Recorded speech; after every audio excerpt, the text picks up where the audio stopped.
ওম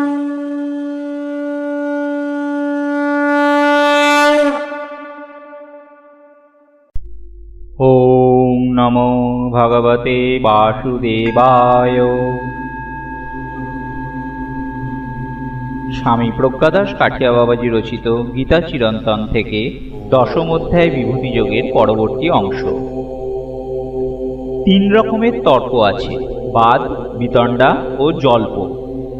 জল্প ইহার মধ্যে জল্প হইল যে আলোচনায় কেহ জয় লাভ করিবার মানসে অপরের মতে নিয়ত দোষারোপ করিতে থাকে। সত্য সংস্থাপন বাসনা দূরে রাখিয়া নিজের মতের গৌরব বৃদ্ধির জন্য আত্মাভিমানের বশবর্তী যে বিচার নিষ্পন্ন হয় তাহা জল্প। এই স্থলে অপরের মতের দোষারোপ, অপরকে হীন কটাক্ষ এবং নিজের মতের অবৈধতা অসারতা উপলব্ধি করিয়াও তাহা স্বীকার না করা, এইসব ব্যাপার থাকে। বিতণ্ডা যে আলোচনার মুখ্য উদ্দেশ্য থাকে শুধু পরের মত খণ্ডন, তাহা বিতণ্ডা। এই স্থলে নিজস্ব কোনো মত থাকে না, বিবাদী মূল লক্ষ্য। শুধু তর্ক করিবার ইচ্ছাতেই তর্ক এবং সৎ ব্যক্তির আচরিত মতকে সহ্য করিতে না পারাই ইহার কারণ। এইরূপ আলোচনাস্থলে বুদ্ধিমান সৎ ব্যক্তি অংশগ্রহণ করিবেন না। বাদ যে আলোচনায় মূল উদ্দেশ্য থাকে সত্য নির্ণয় এবং যে আলোচনায় উভয় পক্ষের দ্বারা উপকৃত হইতে চান, নিজের বিজিগীষা বা জয়ের ইচ্ছা পরিহারপূর্বক যে সদালাপ বা সৎসঙ্গ, তাহা বাদ। বাদে অহংকার বা আত্মাভিমান, অনুরাগ বা ঘৃণা, গৌরব লাভেচ্ছা বা বিতৃষ্ণা কিছুরই স্থান নেই। সত্য নির্ণয়ে মূল লক্ষ্য। খণ্ড খণ্ড খাদ্যে বাদের এইরূপ লক্ষণ নির্ণয় করা হইয়াছে। প্রমাণ তর্ক সাধনরুদ্ধ সিদ্ধান্ত বিরুদ্ধ পঞ্চাবয় বপপনঃ পক্ষ প্রতিপক্ষ পরিগ্রহ বাদ। অর্থাৎ প্রমাণ তর্ক সাধন উপলব্ধি এবং সিদ্ধান্তের অবিরোধ, এই পঞ্চ অবয়ব দ্বারা উৎপন্ন এবং স্বপক্ষ ও প্রতিপক্ষ উভয়েরই গ্রহণীয় বিচারের নাম বাদ। জ্ঞান সম্পন্ন গুরু এবং জিজ্ঞাসু ও শ্রদ্ধালু শিষ্য এবং ব্রহ্মনিষ্ঠ মহাত্মা ও ভগবৎ পিপাসু শ্রোতার যে আলোচনা, তাহা বাদ। অক্ষরানামকারহস্মি দ্বন্দ্ব সামাসিকস্য চ অহমেবাক্ষয় কালধাতহং বিশ্বত্তমুখ। অক্ষরসমূহের মধ্যে অকার, সমাসসমূহের মধ্যে দ্বন্দ্ব, আমি অক্ষয়কাল এবং আমি সর্বতোমুখ বিধাতা। বর্ণগুলির মধ্যে শ্রী ভগবান অকার। অকার সর্ববর্ণের জনক। শ্রুতিতে আছে অকারো বৈ সর্ববাক। শৈশা স্পর্শ স্মর্ভি জানমানা বহবি নানারূপা ভবতি। অর্থাৎ অকার সর্ববাক্য স্বরূপ, তাহাই স্পর্শ ও উষ্মা দ্বারা প্রকাশমান হইয়া বহুবর্ণের রূপ ধারণ করে। অকার ব্যতীত কোনো ব্যঞ্জনবর্ণই উচ্চারিত হইতে পারে না। ওঙ্কারের প্রথম অক্ষর অকার, তাই অকারের আর এক নাম প্রণবাদ্যাবয়ব। অকার বিষ্ণুবাচী। বর্ণাভিধান তন্ত্রে অকারের বিভিন্ন নাম কথিত হইয়াছে, যথা শ্রীকণ্ঠ, সুরেশ্চ, ললাটৈকং, মাতৃক্য, পূর্ণদৌড়ি, সৃষ্টিমেধৌ, সারস্বত প্রিয়ম্বদ। মহাব্রাহ্মী, বাসুদেব, ধনেশ কেশব, অমৃতং, কীর্তি নির্বৃত্তি বাগীশ, নরকারি ইরমরুৎ। ব্রহ্মা বামাদ্য জহস্য করসু প্রণবাদ্যক। দ্বন্দ্ব সমাস। সমাস 6 প্রকার: তৎপুরুষ, কর্মধারয়, বহুব্রীহি, দ্বন্দ্ব, দ্বিগু ও অব্যয়ীভাব। ইহার মধ্যে দ্বন্দ্ব সমাসের মাহাত্ম্য। ইহাতে উভয় পদের গুরুত্বই নিরপেক্ষভাবে রক্ষিত হয়, যেমন রাম ও কৃষ্ণ, রামকৃষ্ণ, হরি ও হর, হরিহর।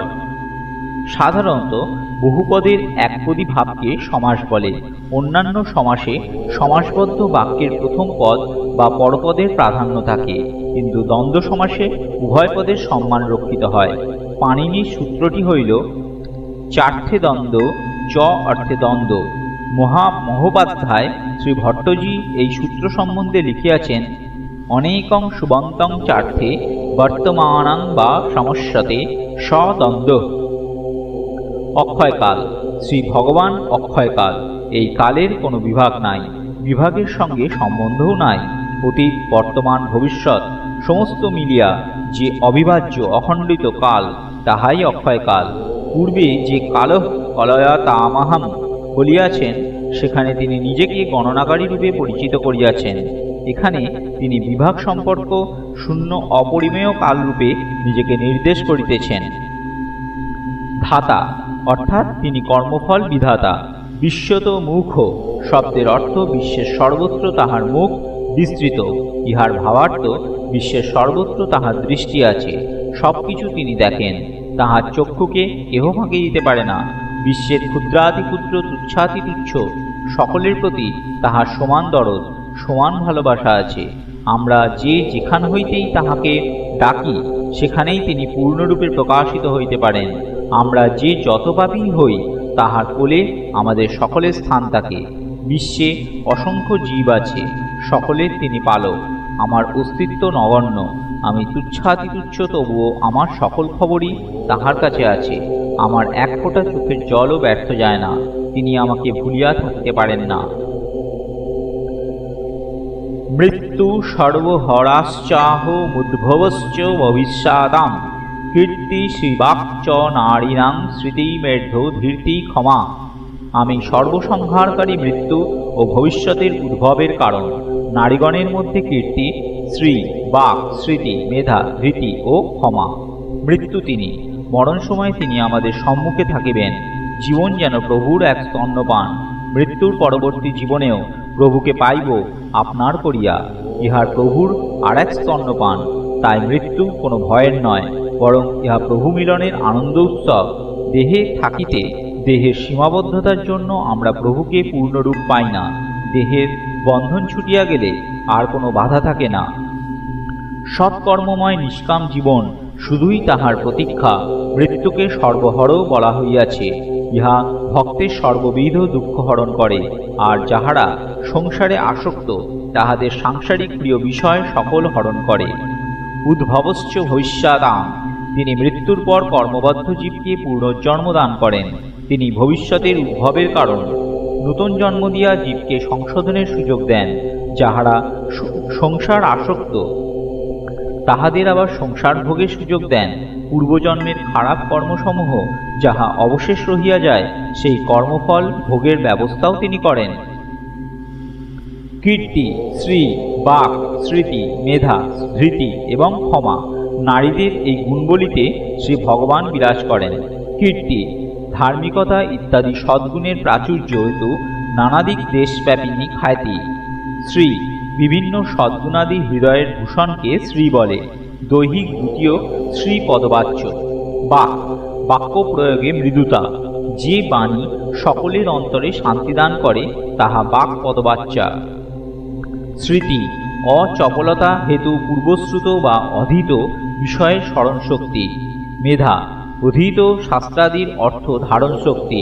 ধৃতি চপল ইন্দ্রিয়গণকে শাসন করিবার শক্তি বা অবসন্ন শরীর ও ইন্দ্রিয়ের কর্মসামর্থ্য সংরক্ষণ শক্তি। ক্ষমা হর্ষ ও বিষাদাগমে চিত্তের নির্বিকার ভাব। বলা হইয়াছে, কীর্তি, স্মৃতি, মেধা, ধৃতি এবং ক্ষমা এই পাঁচজন প্রজাপতি দক্ষের কন্যা, শ্রী মহর্ষি ভৃগুর কন্যা এবং বাক ব্রহ্মার কন্যা। যে মেয়ের মধ্যে এই গুণবলি বিরাজ করে, বুঝিতে হইবে তাহার মধ্যে শ্রী ভগবান বিরাজ করছেন। তিনি পূজনীয়, তাহার আশীর্বাদে ভক্তি লাভ হয়। বৃহৎসাম তথা সান্মাং গায়ত্রী ছন্দ সামহং মাসানাং মার্গ শীর্ষহ অমৃতূনাং কুসুমাকর।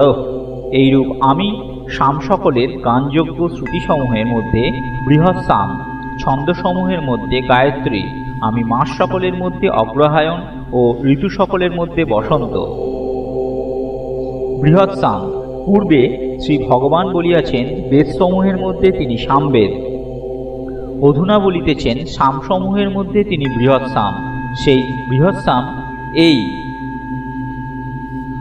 ঔ হৌ তামিদ্দি হবা মহাতত্র সাতৌ বাজা স্যাকারা বাহতু বা ঔ হৌ বা বৃত্তা ইস্যু বাই দ্রাস্যাৎ পতিং নারাক্তাং কাষ্ঠা ঔহো বা সু অর্বা তাহ ওহু বা হাউ বা হস।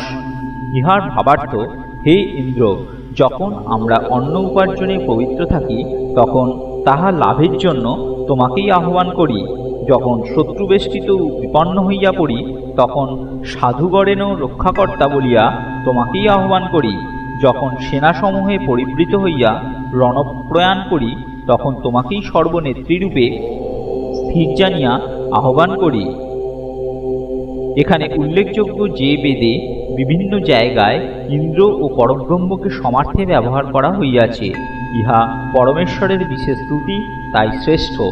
কিন্তু উক্ত শ্রমী মহাশ্রয়ের মত এই যে এই সামগানকালে বলপূর্বক প্রাণবায়ু আকর্ষণ করিতে হয়, এই ব্রাহ্মণোক্ত বচন ইহার প্রমাণ।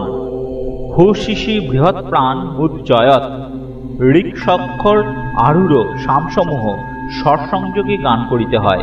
সেই গানকালে উদ্গাতাকে বিবিধ বায়ুর আকর্ষণ করিতে হয়, কিন্তু বৃহৎ সামের গানে প্রাণবায়ু বিশেষভাবেই বল সহকারে আকর্ষণ করিতে হয়। ইহা এক যৌগিক প্রক্রিয়া। শ্রী ভগবানকে বিশেষ যৌগিক পদ্ধতিতে এই সামে স্তুতি করার গুপ্ত রহস্য নিহিত আছে, যাহার দ্বারা হৃদয়গ্রন্থি ছিন্ন হইয়া ভগবৎ দর্শন লাভ হয়। তাই এই সামকে শ্রী ভগবান শ্রেষ্ঠ আসন দিয়াছেন। গায়ত্রী ঋগ্বেদ আমূল বৃহতি জগতি ত্রষ্টুপ গায়ত্রী ছন্দে কথিত। শ্রী ভগবান নিজেকে গায়ত্রী ছন্দ্ররূপে নির্দেশ করিয়াছেন। গায়ত্রী বেদমাতা রূপে পরিচিতা। ইনি সর্বকলুষনাশিনী দ্বিজগণের পরম অবলম্বন। গায়ত্রী মন্ত্রটি হল ওম ভূর্ভুবস্সুঃ তৎসবিতুর্বরেণ্যং ভর্গো দেবস্য ধীমহি ধিয়ো यो ন প্রচোদয়াৎ। ওম। ইহার বাংলা মানে হইল, আমরা সেই বরণীয় দেবতা যিনি ভূ ভুব এবং স লোককে পালন করেন, তাহাকে ধ্যান করি। তিনি যেন আমাদের বুদ্ধিকে তাহার দিকে পরিচালিত করেন। এই গায়ত্রী বা সাবিত্রী মন্ত্র যথানিয়মে গুরুর নিকট হইতে প্রাপ্ত হইয়া যশীগুণ বিদ্যত্ব প্রাপ্ত হইয়া থাকেন। গুরুর নিকট হইতে এই সাবিত্রী মন্ত্র লাভই বৈদিক দীক্ষা। ইহাই দ্বিজগণের প্রধান সংস্কারও। ব্রাহ্মণ মাত্রেরই গায়ত্রী রূপ স্বরূপ এবং অবশ্য করণীয়। মাতার ন্যায় গরীয়সী গায়ত্রীকে পরিত্যাগ করিতে নাই। গায়ত্রী মুখেই ব্রহ্ম আরাধনা বিধেয়। যিনি গায়ককে ত্রাণ করেন তিনিই গায়ত্রী। ব্রহ্ম অববোধের জন্য গায়ত্রী প্রধান উপায় স্বরূপ। ঋগ্বেদের তৃতীয় মণ্ডলে ৬২তম সূক্তে গায়ত্রী মন্ত্রের প্রথম উল্লেখ পরিদিষ্ট হয়। ইহা দশম মন্ত্র। মন্ত্রটি এইরূপ: তৎ সবিতুর্বরেণ্যং ভর্গো দেবস্য ধীমহি ধিয়ো यो ন প্রচোদয়াৎ। ইহার বাংলা মানে, যিনি আমাদিগের বুদ্ধিবৃত্তি প্রেরণ করেন, স্ববৃত্তিদেবের সেই বরণীয় তেজকে আমরা ধ্যান করি। মার্গ শীর্ষ, ইহার অন্য নাম সহা মার্গাগ হানিকা হায়নস্য অগ্র অগ্রহায়না। মার্গ শীর্ষ অর্থাৎ অগ্রহায়ণ মাস। হায়ন শব্দের অর্থ বৎসর, অগ্র শব্দের অর্থ শ্রেষ্ঠ বা প্রথম। তখনকার দিনে বৎসর শুরু হইত অগ্রহায়ণ মাস দিয়া। এই মাস 12 মাসের মধ্যে শ্রেষ্ঠও বটে। ইহা শ্রী ভগবানের স্বরূপ, তাই শুভ কাজসমূহ এই মাসে শুরু হয়। আগেকার দিনে যুদ্ধাদি কার্যকে শুভ ধরা হইত, তাই অগ্রহায়ণ মাসে তাহা শুরু হইত। এই সময় ঠান্ডা ও গরমের আধিক্য থাকে না, পৃথিবী শস্য শ্যামলা থাকে, ঘরে ঘরে নবান্ন হয়। বৈদিক কাল হইতে অষ্টকাদি পর্ব অগ্রহায়ণ মাসের কৃষ্ণাষ্টমী হইতে আরম্ভ হইয়া থাকে। এই সময় ভক্ত ভগবানের মিলনোৎসব রাসোৎসব হয়। ঋতুনাং কুসুমাকর, বসন্ত ঋতুরাজ। শাস্ত্রে নির্দেশ আছে বসন্তে ব্রাহ্মণাং উপনয়িত, অর্থাৎ বসন্তকালে ব্রাহ্মণ বালকের উপনয়ন করাইবে ইত্যাদি শাস্ত্রবচনের দ্বারা বসন্তের ঋতু শ্রেষ্ঠত্ব প্রতিপাদিত হইয়াছে। শীতের শুষ্কতার পর দক্ষিণ সমীরের মাধ্যমে বসন্ত ঋতুর শুভাগমন হয়। ধীরে ধীরে প্রকৃতি শীতের জড়তা বার্ধক্য ত্যাগ করিয়া নবীন যৌবন সাজে সজ্জিত হইয়া ওঠে। বৃক্ষসমূহ শুকনো পত্র ঝরাইয়া দিয়া নতুন কিশলয়ের সবুজ পোশাকে দক্ষিণমলয়ে হিল্লোলিত হইতে থাকে। পুষ্পবনে আম্রকাননে নবমুকুলের সুগন্ধ এবং ভ্রমরের গুঞ্জনের সঙ্গে সঙ্গে প্রকৃতি যেন নতুন সৃষ্টির খেলায় মাতিয়া ওঠে। এই সময় নবপত্র শোভিত শিরীষ বৃক্ষ, শিমুল বৃক্ষের লাল আভরণ, পলাশের বনে রক্তরাঙা আবির খেলার মাধ্যমে প্রকৃতি জানাইতে থাকে তিনি আসিয়াছেন, তিনি আসিয়াছেন। তখন কেহই আর ঘরে চুপ করিয়া বসিয়া থাকিতে পারে না। বসন্ত জাগ্রত দ্বারে বলিয়া হোলি খেলায় মাতিয়া ওঠে। শ্রী ভগবান বলেন, আমাকেই আর দূরে রাখিবে কেন? আমাকেও সঙ্গে নাও। আমরা বলি স্বাগত। তিনি বলেন, ঋতুনাং কুসুমা করঃ, পুষ্পরেণু হাতে লইয়া আমরা তৈরি। আজ ওই শ্রী চরণযুগল রাঙাইয়া দেব। তুমি যদি হও কুসুমা করো, তবে আমরাও হই কুসুম রেণু। গীতার স্বাধ্যায় আজ এই পর্যন্তই। ওম নমো ভগবতে বাসুদেবায়।